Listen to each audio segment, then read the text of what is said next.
Welcome to my channel.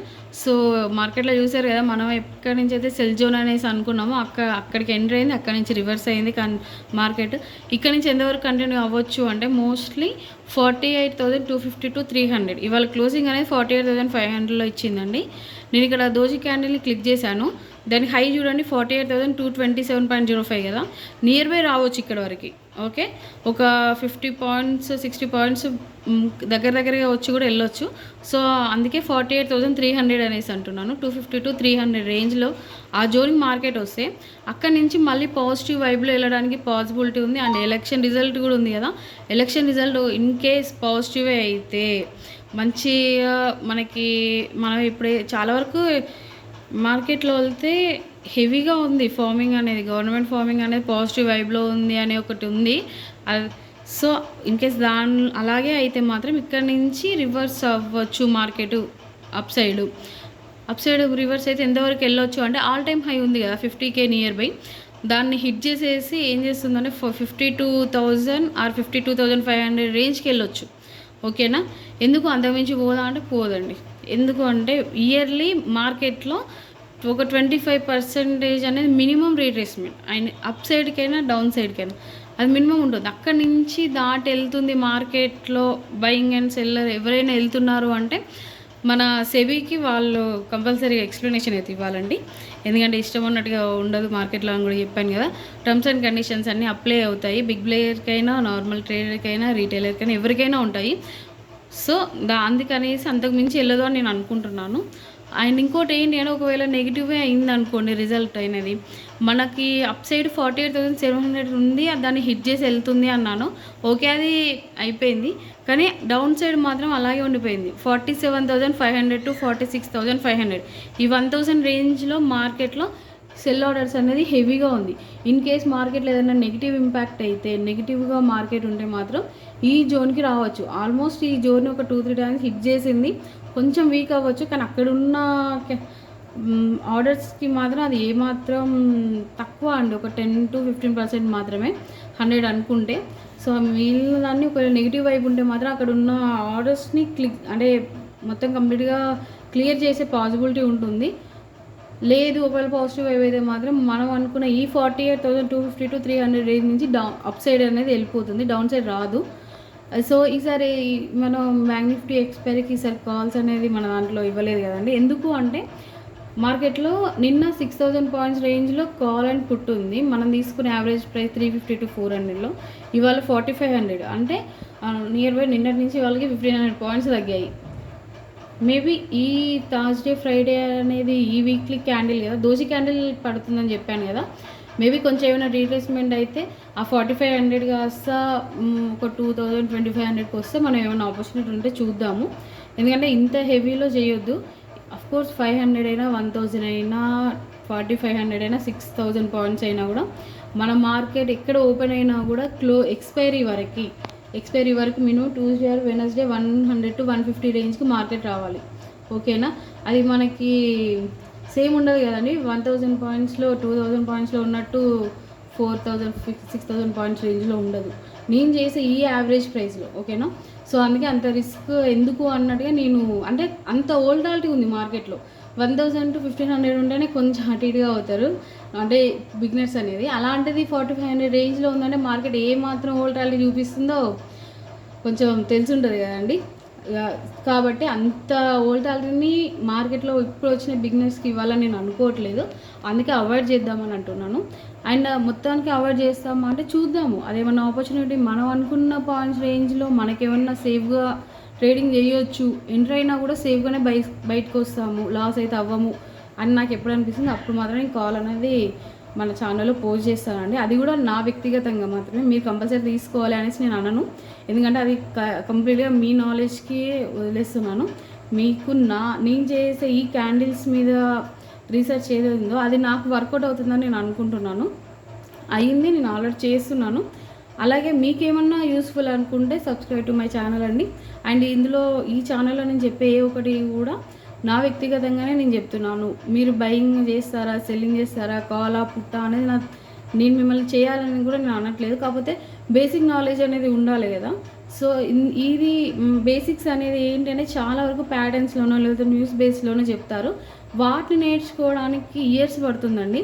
కానీ దాంతో compare చేసుకుంటే క్యాండిల్స్లో ఏంటి అంటే మనకు మోస్ట్లీ ఒక 3 months to 6 months టైం పడుతుంది.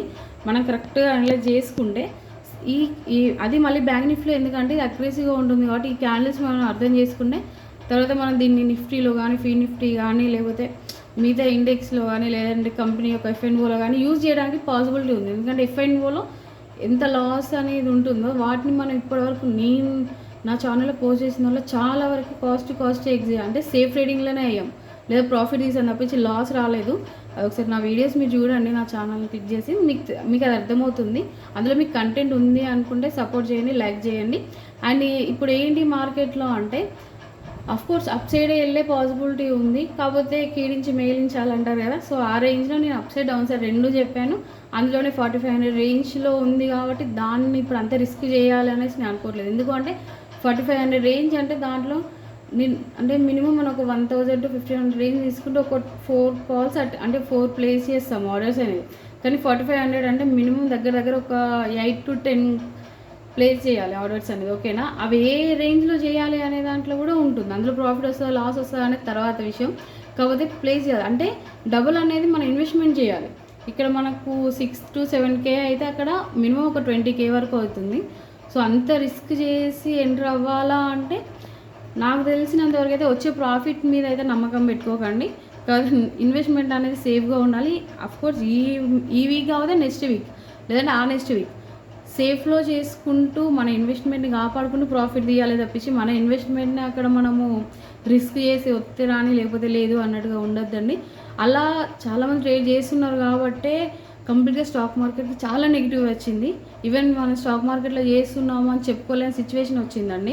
ఈవెన్ ఎవరైనా అడిగినా కూడా చెప్పరు స్టాక్ మార్కెట్లో ట్రేడ్ చేస్తున్నాను అంటే ఎవరు చెప్పుకోలేరు. అఫ్కోర్స్ నేను కూడా చెప్పలేదు, ఆనెస్ట్లీ చెప్తున్నాను. చాలా తక్కువ అంటే నాకు క్లోజ్గా ఉండే వాళ్ళకి తప్పించి ఎవరికి తెలియదు నేను స్టాక్ మార్కెట్ ట్రేడ్ చేస్తున్నాను అనేసి. జస్ట్ హౌస్ వైఫ్ ఉన్నానని మాత్రమే తెలుసు తప్పించి అలా అంటే చెప్పుకోలేము. అంత ఐడెంటిటీ ఎందుకు లేకుండా పోయిందంటే అగ్రెసివ్గా మార్కెట్ ఎంత అగ్రెసివ్ ఉందో అంతకు మించి మనం ఉన్నాం కాబట్టి అందులో చాలా వరకు లాసెస్ని చవి చూసారు. దానివల్ల నెగిటివ్ వచ్చింది. మార్కెట్ అనేది గ్యామ్లింగ్ అనేసి లేకపోతే స్కామ్స్ అని సంథింగ్ అఫ్కోర్స్ చాలా జరిగాయి స్టాక్ మార్కెట్లో. కానీ స్టాక్ మార్కెట్ ఎప్పుడు కానీ ప్రైవేట్ కాదు, గవర్నమెంట్. ఇది బాగా గుర్తుంచుకోండి. బిజినెస్కి చెప్తున్నా, ఇందులో రూపాయి పెడితే వస్తుందా రాదా పోతుందా ఉంటుందా అంటే అది మీ సెన్స్ మీద ఆధారపడి ఉంటుంది. ఒక బిజినెస్ మీరు స్టార్ట్ చేశారు అంటే అందులో లాభం ఎలా తీయాలి అనేది మీకు తెలిసి ఉండాలి. అంతే తప్పించి ఏదో చేస్తే పోయేదైతే కాదు. ఓకేనా, సేమ్ అలాగే స్టాక్ మార్కెట్ కూడా అంతే తప్పించి ఇందులో పెడితే పోతాయి రావు చేయమంటే అది మనని బట్టే ఉంటుంది ఏదైనా కూడా. ఓకేనా, ఇదైతే గ్యాంబ్లింగ్ కాదండి, స్కామ్ అయితే అసలే కాదు. స్టాక్ మార్కెట్ అనేది ఒక వ్యాలిడ్ లీగల్గా ఉంది మనకి. ఓకేనా, ఇన్లీగల్ కాదండి, లీగల్గా ఉంది. రియల్ ఎస్టేట్కి ఎంత వర్త్ ఉందో అంతే వర్త్ స్టాక్ మార్కెట్కి ఉంది. కాకపోతే ఏంటంటే మన ఇండియాలో తక్కువ ఉందండి. అందుకే మన దాంట్లో ఫారిన్ ఇన్వెస్ట్మెంట్స్ చాలా వరకు వాళ్ళే ఉంటారు, వాళ్ళే రూల్ చేస్తున్నారు ఇప్పటికీ స్టాక్ మార్కెట్ని. ఆఫ్టర్ కోవిడ్ తర్వాత ఏమైందంటే కొంచెం ఇన్సూరెన్స్ మీద కానీ లేకపోతే లైఫ్ గురించి కానీ లేకపోతే మ్యూచువల్ ఫండ్స్ మీద అవగాహన వచ్చి అంటే ఆ భయానికి అవగాహన వచ్చి తీసుకొని దాంట్లో ఇన్వెస్ట్ చేస్తున్నారు కాబట్టి మనం కొంచెం ఇప్పుడిప్పుడే అప్ సైడ్ వస్తున్నాము. లేకపోతే చాలా వరకు వాళ్ళదే రూలింగ్ ఉందండి మన స్టాక్ మార్కెట్లో. మన దాంట్లో నిజంగా అంత వర్త్ లేకపోతే డెవలప్ అయిన కంట్రీస్ నుంచి వచ్చి మన స్టాక్ మార్కెట్లో ఇన్వెస్ట్ అయితే చేయరు కదండి. ఇది గ్యాంబ్లింగ్ అయితే స్కామ్ అయితే చేయరు కదా. అంత మంచి ఆపర్చునిటీ వాళ్ళు తీసుకుంటున్నారు. కానీ మన ఇండియాలో ఉండి మన స్టాక్ మార్కెట్ మనం లాస్ చేస్తున్నాము అంటే అది మన అగ్రెసివ్నెస్.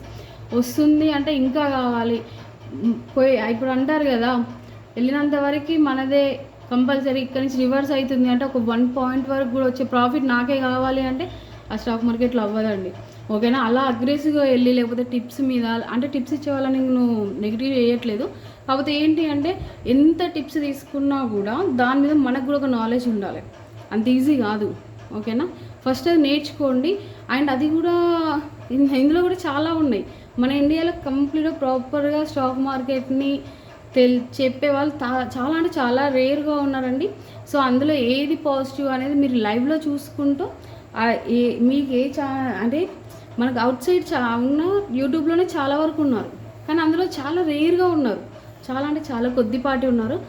అందులో మీరు మంచిగా చూసు మీ సెన్స్తోని మీరు అర్థం చేసుకుంటూ చేస్తే బెటర్ అని నేను అనుకుంటున్నాను, ఇంకొకరి మీద సపోర్ట్ తీసుకోకుండా. ఓకేనా? ఎస్. అండ్ చెప్పాను కదండి, కాల్ సైడ్ పుట్ సైడ్ ఇది. కాకపోతే ఈ వీక్లీ కొంచెం రేంజ్ అనేది హెవీగా ఉంది కాబట్టి అంత ఇన్వెస్ట్మెంట్ మన ఎందుకు అన్న ఆలోచనలో నేను ఎలాంటి వీడియో చేయట్లేదండి. మీరు చేయరా అంటే నేను కంపల్సరీ ట్రేడ్ చేస్తానండి. కొంచెం అలవాటు పడ్డ ప్రాణాలు కదా, అంత ఈజీగా పోవు. కంపల్సరీగా అంటే చేస్తూనే ఉంటాము. అలా అనేసి అది ఒక వ్యసనం కాదు. కాకపోతే ఏంటి అంటే నాకున్న నాలెడ్జ్తో నేను ఎంతో కొంత ప్రాఫిట్ తీయగలను అన్న కాన్ఫిడెన్స్తో ఉంటేనే నేను దిగుతాను. అంతే తప్పించి నార్మల్గా పెట్టేసే అతరానికి అలా ఉండదు. ఎందుకంటే నాకు నా ఇన్వెస్ట్మెంట్ అనేది చాలా ఇంపార్టెంట్. ప్రాఫిట్ కన్నా కూడా నా ఇన్వెస్ట్మెంట్ ఇంపార్టెంట్. అది ఉంటేనే నేను ఇవాళ ఉందో రేపు చేయగలుగుతాను. సో అదే మీకు నేను చెప్తున్నాను. మీకు నా కంటెంట్ నచ్చితే సబ్స్క్రైబ్ చేసుకోండి అండ్ ఫాలో అవ్వండి. Thank you.